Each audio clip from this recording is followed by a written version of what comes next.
Gue sekarang bersama dengan Angga Sasongko, director, businessman sih kalau buat gue sekarang dia businessman sih. Kalau directornya tuh menurut gue lo cuman yang sekarang aja secondary nggak sih nggak ya? Lagi ngerubah 2 tahun terakhir, gue ngerubah cara gue ngerunning V-Cinema. Kalau 2 tahun sebelumnya mungkin pendekatannya top down, jadi gue mau bikin apa terus teman-teman ngikut, cuman nggak berhasil. Filmnya, orang bilang bagus tapi ya nggak ngerti kenapa akses ke pasar tuh kayak selalu punya masalah. Terus cuman 2 tahun terakhir gue coba ubah. Jadi sekarang gue ngumpulin teman-teman, talent dan mereka dibebasin untuk berkarya. Gue ngejagain di sisi business development-nya, malah berhasil. Jadi mendingan gue nggak ngedirect kayaknya. Gini, ada dua hal sebenarnya yang gue kagumi dari Angga tuh. Yang pertama adalah dia orangnya songong. Jadi gue kan punya masalah sama orang yang rendah hati. Menurut gue orang yang terlalu rendah hati itu gue ya gimana gitu. Orang yang songong, yang confident tuh dengan kerjaan, dengan karya itu gue merasa itu adorable banget. Lo merasa diri lo songong gak sih? Gue ngerasa songong dan gue ngerasa sehingga membuat gue ngerasa kalau suatu saat gue salah ya gue bilang aja salah gitu. Daripada orang rendah hati yang sebenarnya di belakangnya enggak gitu, di belakangnya ngomongnya gebuk-gebuk tapi di depan kelihatannya rendah hati kan juga kan, serem juga sebenarnya. Itu yang kayak gitu yang lebih serem sih.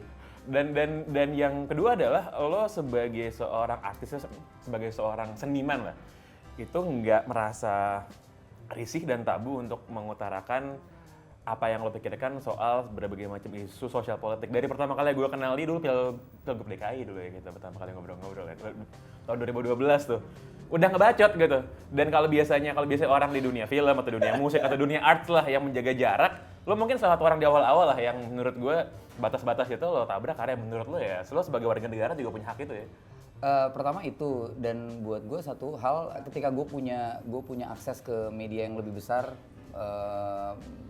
ada tanggung jawab yang lebih untuk bisa berdiri, stand for something, paling nggak ngisi ruang-ruang yang masih ada di civil society sih, itu aja sih sebenarnya. Nah, dan buat nyambungin tadi diomongin di depan soal gimana aktivitas bisnisnya Angga nih dengan V-Cinema, gue dapat beberapa apa ya? Bohong. Beberapa insight beneran, insight. Jadi kalau ada katanya geng yang bikin film Indonesia tuh yang lebih mentingin artsnya, produknya. Kalau Angga tuh mentingin duitnya doang, udah sell out, udah yang sekarang mentingin gimana biar jadi box office tanpa memperhatikan unsur artsnya gitu. Menurut lo, komentar lo soal tudingan itu gimana? Pertama, box office gue baru Keluarga Cemara gitu. Jadi baru Keluarga Cemara doang. Baru Keluarga Cemara. Ya Filosofi Kopi cukup, tapi lebih akhirnya lebih jadi cult. Bahwa kemudian kita nggak memikirkan kita sell out. Pertama, yang harus dilihat, bikin film tuh biayanya nggak kecil. Dan kita pasti melibatkan banyak orang, termasuk investor. Kalau misalnya bikin film harganya 50 juta ya mungkin kita patungan aja di kantor, laku nggak apa-apa. Kalau bikin film di V-Cinema budget paling kecil mungkin 8 miliar gitu, sampai ada yang 20 miliar, dan itu kan bukan budget yang kecil. Dan ketika ada investor masuk ke V-Cinema, buat gue tuh tanggung jawab untuk bisa menjawab uang yang diberikan ke kita untuk setidaknya sesuai janji yang kita tawarkan ketika awal investor tersebut tertarik ke project. Apalagi mostly mungkin 90% investornya V-Cinema tuh dari capital market. Jadi bukan orang gila yang kebanyakan duit, gue mau masukin duit nih ke lo gitu, atau pengen namanya terkenal atau apa, atau pacarnya atau selingkuhannya masuk ke film jadi pemain gitu. Tapi lebih karena perhitungan. Kalau ngomong orang film gue percaya sih ada berarti. Banyak, kayak gitu mah banyak. Atau misalnya uang dari bisnis yang lain masuk dari bank di Cayman Island ke kita gitu, bisa aja gitu. Dan kita beneran banyak sekali investor kita, dan rata-rata investor kita retain. Jadi dari satu project ke project lain tuh pasti dia akan ikut lagi, dan itu dari capital market. Kita hanya berusaha membuat film yang bertanggung jawab, dalam arti kita nggak pernah bikin film cuman atas mikir ini film pasti laku. Nggak ada yang tahu film apa yang laku. Yang kita tahu bahwa setiap film punya story argumen. Jadi kalau di Visinema, lo masuk ke Visinema, lo punya ide di Visinema, yang pertama kali akan dikasih adalah satu lembar yang isinya 5 fundamental kita. Jadi mulai dari premise, background, tema, packaging, dan yang terakhir yang nomor 5 tuh tulisannya story argument, dan lo harus isi story argument itu. Jadi gue masih ngerasa bahwa kita menjalankan proses filmmaking dengan cara yang benar, dengan proses-proses yang baik. So far setiap karya yang kita keluarin dari hari ke hari menurut gue ada progresnya. Dan 2 film terakhir gue mulai tidak menyutradarai. La For Sale disutradari sama Ucup ya? Ucup, dapat Piala Citra Gading. Terus kemarin Keluarga Cemara, sekarang masih di bioskop, udah 1,5 juta penonton, dapat 6 apa 5 apa Piala Maya kemarin. Kita mencoba untuk mendapatkan balance dalam arti kita bikin film yang secara kualitas kita jagain, tapi juga secara market itu bisa kita pertanggungjawabkan untuk orang-orang yang percaya sama kita untuk berkarya lewat uang mereka gitu sih. Sebenarnya itu sih. Dan gini, kalau buat orang yang awam tuh sebenarnya betul nggak sih bahwa yang namanya dunia seni dimanapun kayak sastra misal, gue kan juga suka puisi aja, ada geng puisi mana, ada geng puisi mana gitu. Kalau film juga gitu guys, ada geng ini, terus kayak itu pada nggak saling ngobrol karena perbedaan cara bisnis, perbedaan ideologi. Gue nggak usah sebut namanya lah. Pasti ada. Itu yang sebenarnya dari awal gue berkarir coba berusaha gue lawan, dalam arti itu bukan sebuah hal yang ideal buat tuh berarti sebenarnya. Kayaknya di semua industri pasti akan punya kompartemen kayak gitu ya di dalam industrinya ya. Tapi kalau kita di Visinema kita memutuskan untuk ya kita create universe kita sendiri aja. Jadi kayak misalnya lo ke kantor gitu, kalau lo orang film lo bakal aneh karena sedikit sekali orang yang bekerja di Visinema tuh berkeliaran di dunia film. Rata-rata kita malah ngambil dari banyak sekali background. Di kita ada yang produser yang backgroundnya dari banking, dari Citibank, ada yang backgroundnya dari teknologi company gitu, teknologi industri, dari media, macam-macam. Gue pengen menciptakan environment yang lebih less friction gitu loh. Ya udah kita datang kerja, berkarya, nggak perlu mikirin orang ngomong apa. Nggak perlu baper sama orang ngomong apa, ya berkarya aja gitu. Itu sih sebenarnya. Tapi bahwa ada nggak gitu? Ada banget. Oke. Tadi kalau lo bilang Keluarga Cemara udah box office udah 1,5 juta ya judulnya. Jadi udah nggak perlu dipromosiin lagi sebenarnya. Kita malah lagi promosin Terlalu Tampan. Terlalu Tampan. Ya, makanya warna gue bajunya kayak baju Terlalu Tampan gini. Sebenarnya gue pengen pakai yang Terlalu Tampan gitu, tapi tadi luntur bajunya jadinya. Pada saat lo memutuskan film mana yang lo direct, mana yang lo produksi gitu, yang dibikin sama Visinema, itu yang menjadi pertimbangan untuk milih itu kayak gimana? Sejak 2 tahun terakhir, kalau sebelumnya selalu keputusannya dari gue. Yeah. Dan itu jelek. Maksudnya itu kesalahan besar yang akhirnya kita selama 8 tahun kita pakai cara itu dan perusahaannya nggak punya progres. Habis itu kita ubah, sekarang kita punya BOD dan tim yang bisa menentukan mana yang kita buat, mana yang enggak. Terus kemudian melihat mana director yang cocok, mana director yang nggak cocok. Jadi diputuskannya bersama. Gitu.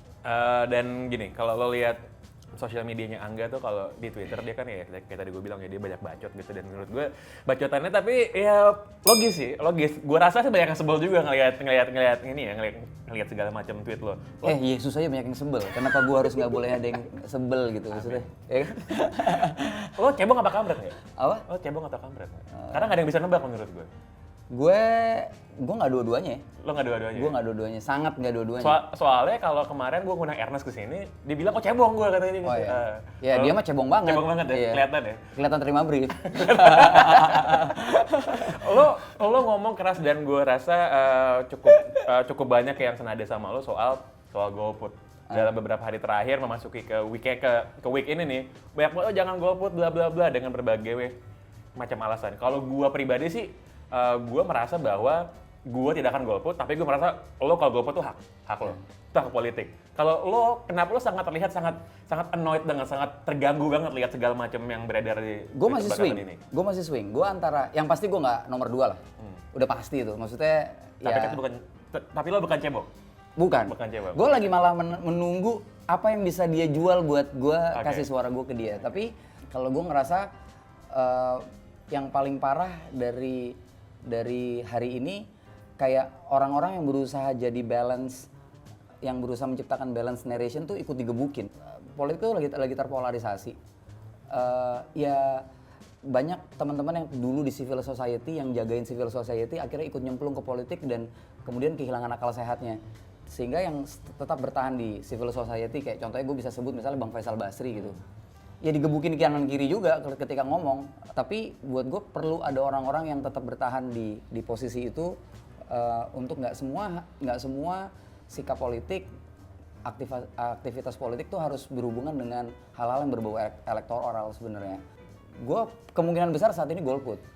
Kayak misalnya yang gue rasain sekarang berapa hari terakhir kayaknya ya lo sama gue kita pernah lah ada di situasi, gue jujurnya gue pernah beberapa kali, 3 kali gue punya pengalaman berada di posisi yang cukup strategis di kampanye politik. Dan lo ngelihat dan kita bisa ngelihat, dan gue di kantor juga punya social media tracker, dan gue bisa iseng gue cari aja apa namanya keywords atau apa, gue bisa tahu bahwa oh ini emang briefnya lagi kayak gini. Udahlah, nggak usah ya sesuai brief, nggak usah dibego-begoin. Maksudnya banyak yang bego tapi juga banyak yang pinter. Dan sekarang seakan-akan lagi ada brief untuk kita hajar yang golput biar nggak golput. Kalau lo mau orang yang nggak golput jadi orang yang golput jadi nggak golput, ya dirangkul bukan digebukin. Ini kan digebukin. Gue juga merasa gitu, kayak lo lagi punya dagangan nih ya, udah gitu orang nggak mau beli, malah lo kata-katain Iya, nggak akan beli kan, nggak akan beli gue ya. sih, maksudnya ya itu menurut gue yang problem adalah hari ini karena ngerasa bahwa politik elektoral ini adalah politik hidup mati, orang jadi semua kehilangan akal sehat. Tokoh politik yang tadinya kita takutin, wah kalau dia yang mimpin hancur nih, nggak beda jauh bro. 11-12 2014 gue tuh Jokowi banget. Gue ikut gerak gitu, karena gue nggak mau Prabowo naik dengan segala ketakutan gue. Hari ini semua yang gue takutin sama Prabowo, kalau Prabowo naik kejadian di Jokowi lah, terus gue mesti gimana? Buku disita, kasus Novel Baswedan tiba-tiba ada di Kulon Progo, orang maksudnya petani direpresi sama aparat. Nggak ada hal yang progresif yang menurut gue terjadi kecuali bikin jalan tol misalnya. Tapi kan sosial politik kita nggak cuma sekedar beton yang kita bikin. Gue punya anak gitu, yang gue pengen anak gue hidup di Indonesia yang lebih baik tuh nggak cuma sekedar bahwa dia bisa travel dari Jakarta sampai Surabaya, nggak perlu keluar tol, tapi juga bahwa pemahaman terhadap demokrasi, human rights tuh bisa kita pupuk dari kecil, dan dia bisa lihat bahwa itu terjadi, perubahan itu terjadi di Indonesia. Dan apa yang lo mau bilang soal orang-orang yang mengembar-gemborkan kalau lo golput, kalau lo nggak milih, lo nggak punya hak untuk protes, untuk kritis kepada pemerintah dan lain sebagainya? Ya Ketemu gue, terus kita sama-sama di meja taruh faktur pajak aja siapa yang paling gede. Solongan. Ya maksudnya gini, itu kan sebuah kebodohan gitu ketika misalnya hak warga negara ditentukan sama lu masuk ke milih apa enggak. Gue bisa aja gue tetap bangun pagi, tetap mandi, pakai gel kayak pendukungnya Trump sebelum masuk ke bilik suara, tapi di dalam gue nggak milih. Tapi kan gue tetap pakai hak politik gue, dan apapun yang gue pilih di dalam, gue punya pendekatan atau gue punya pemikiran politiknya sendiri sebagai gue warga negara. Maksudnya nggak ada orang yang harus ngerasa nggak punya hak menuntut kalau dia nggak golput. Gue percaya pemerintah sama warga tuh terikat oleh konstitusi gitu, maksudnya oleh perundang-undangan, oleh segala macam, dan itu core-nya. Dan golput kan ada orang-orang yang memang istilahnya apolitis, dia nggak ngerti, tapi ada golput yang sebenarnya sangat politis gitu. Dan gue rasa kalau gue harus nanti tanggal 17 April golput, gue akan jadi golput yang sangat politis. Mereka sekarang yang teriak-teriak golput pengecut lah, apa segala macem. Tapi saat tertentu misalnya menjual nama Gus Dur, mereka lupa bahwa Gus Dur pun pernah menawarkan itu di 2004. Kenapa saya golput? Karena dia ngerasa bahwa penyelenggaraan pemilu yang nggak kompeten, nggak sesuai sama perundang-undangan, makanya dia memilih untuk golput, dan itu kan sikap politik. Cuman pada saat lo ngomong golput itu merujuk spesifik kepada pilpres ya, karena lo kan kemarin juga nawarin untuk ngebantu caleg-caleg yang mau maju yang lo rasa bagus dan qualify. Berarti lo akan milih pileg berarti? Di pileg gue akan milih. Di dapil gue punya pilihan. Ada 2 pilihan yang lagi gue ituin. Dan menariknya bahwa 2 pilihan ini, ya dia saat ini dia nggak terjebak sama konsentrasi pilpresnya doang. Sekarang kan banyak yang caleg-caleg yang tadinya menurut gue nih calegnya bagus, tapi akhirnya terjebak sama narasi Prabowo Jokowi doang, sementara dia lupa bahwa lu juga bakal duduk di legislasi dan harus punya program legislasi dong gitu. Tapi di dapil gue punya 2, dan selain itu secara aktif gue sama istri gue bikin inisiatif fund tahun ini. Yang inisiatif fund itu salah satunya ingin support ke caleg-caleg baru perempuan dan punya platform dan visi politik yang jelas. Kita udah ketemu sama 3 orang, minggu depan bakal di-announce siapa aja. Tapi juga inisiatif fund ini juga bentuk dari cara kita aktif sebagai citizen untuk berpolitik. Kita akan kerjasama dengan banyak pihak yang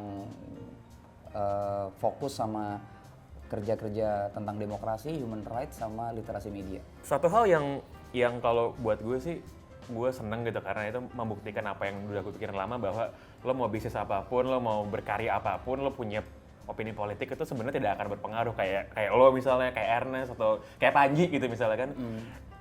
Itu nggak menyebabkan apa ya, kegiatan kesenian lo, kegiatan bisnis lo tuh ada resiko-resiko yang mengganggu aktivitasnya. Nggak ada sih ya sebenarnya ya. Cuman memang menurut beberapa teman memang perlu lo perlu rem ya. Jangan jadi PIP gitu.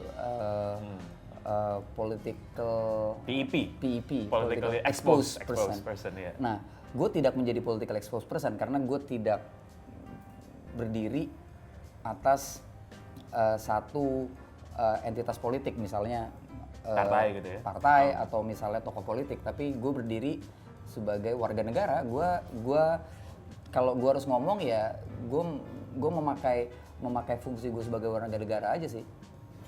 Terakhir, jadi yang mau lo bikin berikutnya apa nih? Baik yang lo direct ataupun yang mau diproduksi sama Visinema? Visinema tahun ini bakal rilis 7-8 film. Banyak banget ya. Lo udah saingan yang bikin sinetron gitu kali ya, apa sih? Yang gitu-gitu lagi. Tapi kita udah siapin dari tahun lalu. Jadi okay. Tahun 2018 kita rilis cuma 1 film, kan cuma Love for Sale. Sebenarnya kita menyiapkan untuk rilisan 2019 ini. Gak heran banyak yang sirik sama lo, orang mau bikin film 1 aja susah banget tuh bikin 8 dalam setahun. 2020 10. Oke, terus. Jadi yang bakal rilis terlalu tampan akhir bulan. Kita masih akan ada 5 lagi sampai 6 lagi di tahun ini. Kalau gue yang bakal gue direct, yang bisa gue buka sekarang, judulnya Mencuri Raden Saleh. Itu dari judul aja udah keren ya? Mudah-mudahan. Udah menarik ya? Heist movie, action, jadinya bakal rilis baru 2020 kayaknya. Oh, satu lagi gue kelupaan. Film apa sih belum ada di Indonesia? Kayak Star Wars. Kayak Star Wars? Iya, kayak Star Wars belum ada kita. Kalau luar angkasa gitu berarti? Iya, film tentang luar angkasa gitu belum ada. Lo mau bikin kan tuh? Pengen ya? Tapi kan harus ngebayangin berapa tahun lagi gitu. Terus mungkin roketnya kayak punyanya Korea Utara hari ini gitu. Oke, Angga Sasongko. Thank you nggak? Thank you Bang Enge.